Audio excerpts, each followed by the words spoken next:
17वीं शताब्दी में महाराष्ट्र में जन्मे समर्थ रामदास स्वामी वो पहले संत थे जिन्होंने बताया कि मन, मस्तिष्क और बाहुबल के एकत्रित सामर्थ्य से कोई भी लड़ाई, चाहे वो अपने आप से हो या शत्रु से, इसे किस प्रकार जीता जा सकता है।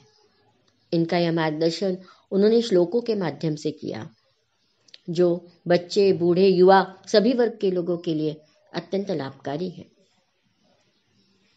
इसीलिए इनका प्रचार प्रसार केवल महाराष्ट्र तक न सीमित होकर संपूर्ण भारत में इसका प्रचार प्रसार हो, इस उद्देश्य से इन श्लोकों का सरल हिंदी भावानुवाद करने का मैंने संकल्प किया है।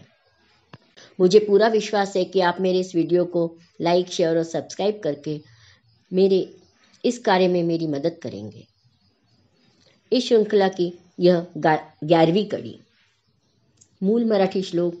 जनी सर्व सुखी असा कोण आहे, विचारे मना तूची शोधून पाहे, मनात वांचिरे पूर्व संचित केले, तया सारिखे भोगणे प्राप्त झाले।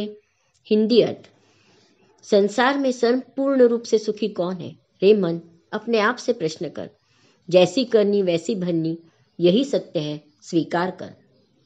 संसार में पूर्ण रूप से सुखी कोई नहीं है। हर एक को कोई न कोई दुख है। मनुष्य अपने कर्मों से सुख या दुख पाता है और अपने दृष्टिकोण से। कहते हैं ना, एक ग्लास आधा भरा है भी कह सकते हैं हम, और आधा खाली भी है कह सकते हैं। और जैसा हमारा व्यवहार रहेगा उसका फल हमें वैसे ही मिलेगा। सुबह सुबह अगर हम घूमने जाते हैं तो प्रसन्न चेहरे से किसी से सुप्रभात कहे तो वह व्यक्ति हमें सुप्रभात ही तो कहेगा ना, गाली तो नहीं देगा। कहावत है, बोया बीज धतूरे का तो आम कहाँ से होए। इस संदर्भ में एक कहानी बहुत प्रसिद्ध है मराठी में, सुखी माणसाचा सदरा, यानी सुखी आदमी का कुर्ता। कहानी ऐसी कि एक राजा होता है, उसके पास हर तरह की सुख सुविधाएं रहती है, फिर भी उसको मानसिक समाधान नहीं रहता। वो अपने गुरु के पास जाता है, बोलता है, गुरु जी मैं पूर्ण रूप से सुखी कैसे होऊंगा। वो बोलते हैं, बस एक काम करो, अपने राज्य में घूमो और किसी एक ऐसे आदमी का कुर्ता लेके आओ, वो पहन लो जिसके पास कोई भी दुख नहीं है। राजा पूरे राज्य में बहुत घूमता है, पर कोई भी ऐसा व्यक्ति उसे नहीं दिखाई देता कि जिसके पास कोई भी दुख न हो।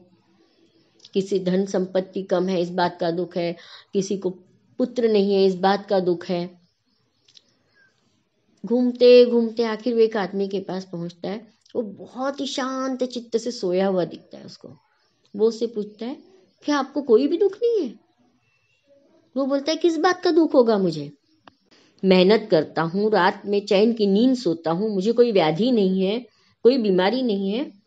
अरे अमीर को तो मुलायम गद्दों पर भी नींद नहीं आती। तो राजा ने कहा, आप मुझे अपना कुर्ता दे दीजिए। उसने कहा, मेरे पास तो कुर्ता ही नहीं है। ऐसी एक बात एक बार अनुपम खेर जी ने कही थी। उन्होंने कहा कि मेरी फिल्में बहुत चलने लगी थी, थोड़ा घमंड हो गया था मुझे, और एक फिल्म की शूटिंग के दौरान वहाँ गर्मी बहुत हो रही थी, एसी नहीं था। तो मैं प्रोडक्शन मैनेजर से बहुत गुस्से में झगड़ा कर रहा था कि आपने कुछ सुविधा का ध्यान नहीं रखा। उसी समय एक कमरे में अमिताभ जी आराम से किताब पढ़ते बैठे थे।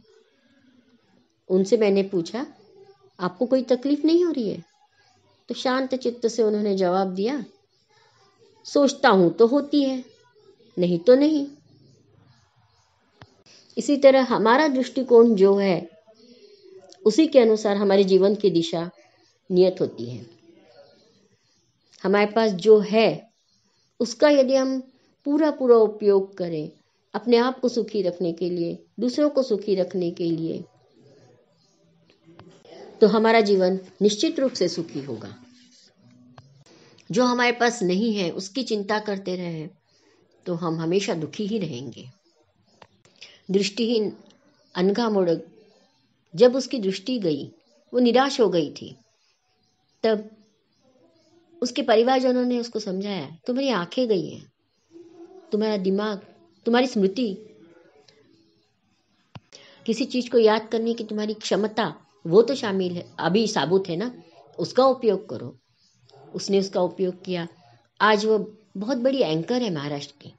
सुधा चंद्रन ने अपने पांव खोए, परंतु नृत्यांगना बनने की इच्छा शक्ति तो साबुत थी।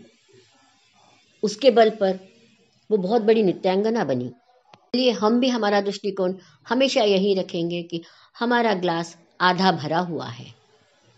जय जय रघुवीर समर्थ।